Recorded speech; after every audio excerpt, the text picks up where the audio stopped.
Hai para pelajar, kembali lagi bersama murid Geo. Tempat kita mengeksplorasi berbagai negara di dunia dengan cara yang seru dan penuh informasi. Di episode kali ini, kita akan membahas sebuah negara yang mungkin tidak terlalu sering terdengar, tapi punya pesona dan sejarah yang luar biasa. Selamat datang di Laos.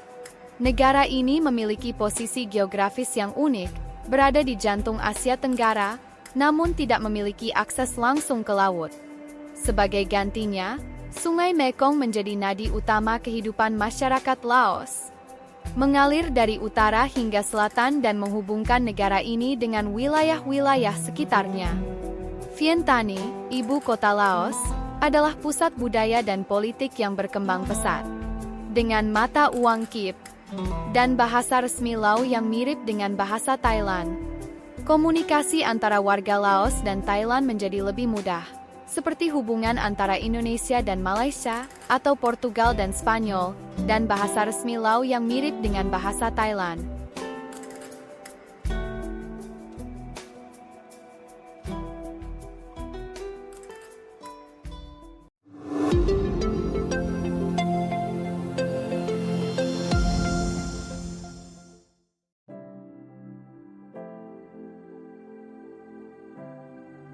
Laos dikenal sebagai negara yang terkurung daratan, tetapi punya keunikan geografis yang menakjubkan. Dengan luas wilayah sekitar 236.800 km persegi, topografinya didominasi oleh pegunungan dan dataran tinggi. Puncak tertingginya adalah Gunung Pho Bia yang menjulang setinggi 2.819 meter. Sungai Mekong, yang membentang sepanjang 1.898 km di perbatasan barat Laos, tidak hanya menjadi sumber utama perikanan dan irigasi, tetapi juga jalur perdagangan penting yang menghubungkan Laos dengan negara-negara tetangga. Sungai ini memainkan peran besar dalam kehidupan sehari-hari masyarakat Laos, terutama di kota-kota besar seperti Vientiane dan Luang Prabang, yang juga terkenal sebagai situs warisan budaya UNESCO. Bahasa Lao, meskipun mirip dengan bahasa Thailand, memiliki aksen dan kosakata yang khas. Hal ini membuat komunikasi antara warga Laos dan Thailand relatif mudah, terutama di wilayah perbatasan. Namun, di beberapa daerah seperti Provinsi Utara yang berbatasan dengan Tiongkok, etnis minoritas menggunakan bahasa lokal yang berbeda, mencerminkan keragaman etnis dan budaya di negara ini.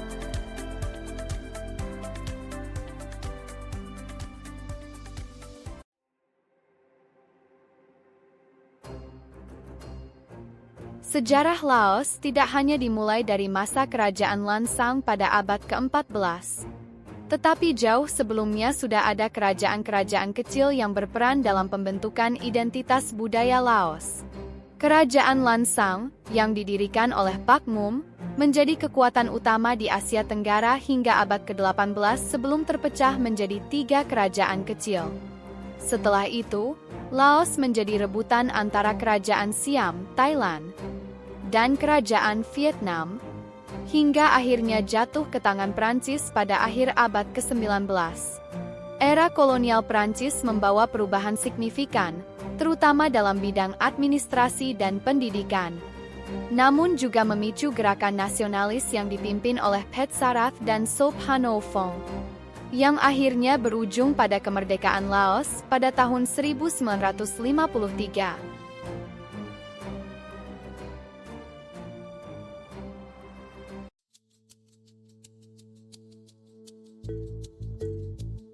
Agama Buddha Theravada tidak hanya menjadi landasan spiritual, tetapi juga mempengaruhi hampir seluruh aspek kehidupan masyarakat Laos. Wat Kuil berfungsi sebagai pusat komunitas, tempat untuk upacara keagamaan, pendidikan, dan bahkan pengobatan tradisional. Setiap tahun, masyarakat Laos merayakan berbagai festival, seperti Bon Tet Luang di Vientiane untuk menghormati stupa terbesar di negara itu, dan Bon Oke Pansa, yang menandai akhir masa retret biksu selama musim hujan. Di samping agama Buddha, animisme juga masih kental, terutama di daerah pedesaan dan di kalangan etnis minoritas. dengan berbagai ritual untuk menghormati roh leluhur dan penjaga desa.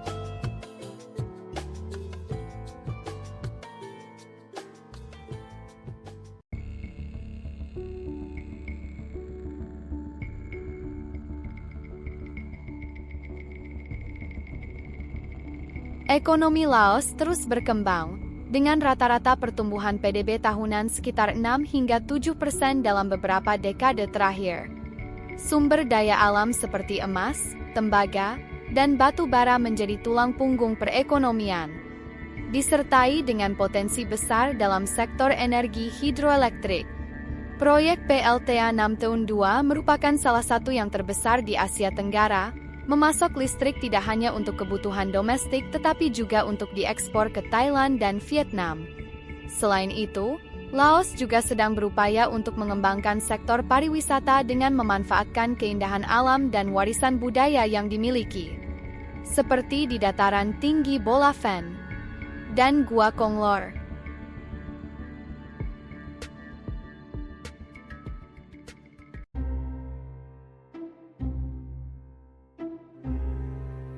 Laos, meski tetap berpegang pada ideologi komunis, telah menunjukkan fleksibilitas dalam kebijakan luar negerinya. Negara ini adalah anggota ASEAN yang aktif, terlibat dalam berbagai inisiatif regional untuk meningkatkan kerjasama ekonomi dan keamanan. Hubungan dengan Tiongkok sangat erat, terutama dalam konteks investasi infrastruktur seperti proyek kereta api yang menghubungkan Vientiane dengan Kunming.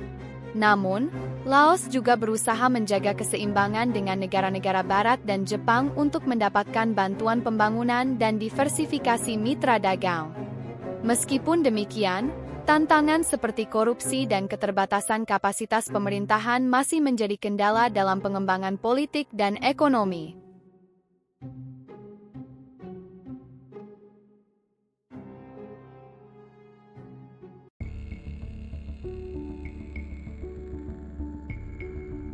Masa depan Laos penuh dengan peluang sekaligus tantangan.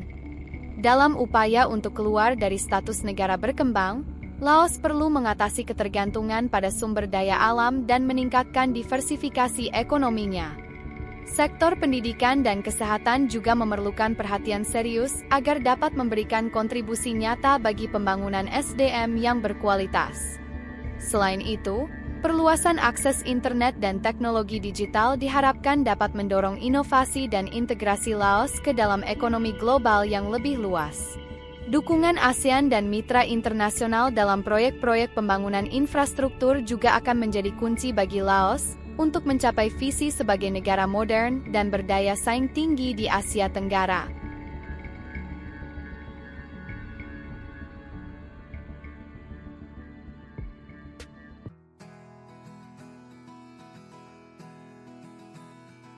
Nah, para pelajar, itulah Laos. Negara kecil yang terkurung daratan ini ternyata menyimpan begitu banyak keunikan dan kekayaan. Dari Sungai Mekong yang menjadi nadi kehidupan, sejarah panjang dari kerajaan Lansang hingga era kolonial Prancis, sampai ke tradisi dan adat yang kental dengan nilai-nilai Buddha Theravada. Laos mungkin tidak sebesar negara tetangganya, tetapi peran strategisnya di Asia Tenggara, serta potensinya di bidang pariwisata dan energi membuat masa depannya sangat menarik untuk diikuti. Terima kasih sudah nonton episode kali ini. Jangan lupa untuk like, komen, dan subscribe channel Murid Geo, agar kalian gak ketinggalan informasi menarik lainnya. Semoga penjelasan ini bisa menambah wawasan kalian tentang pesona Laos yang mungkin belum banyak dikenal. Sampai jumpa di episode berikutnya. Dan seperti biasa, tetap semangat belajar.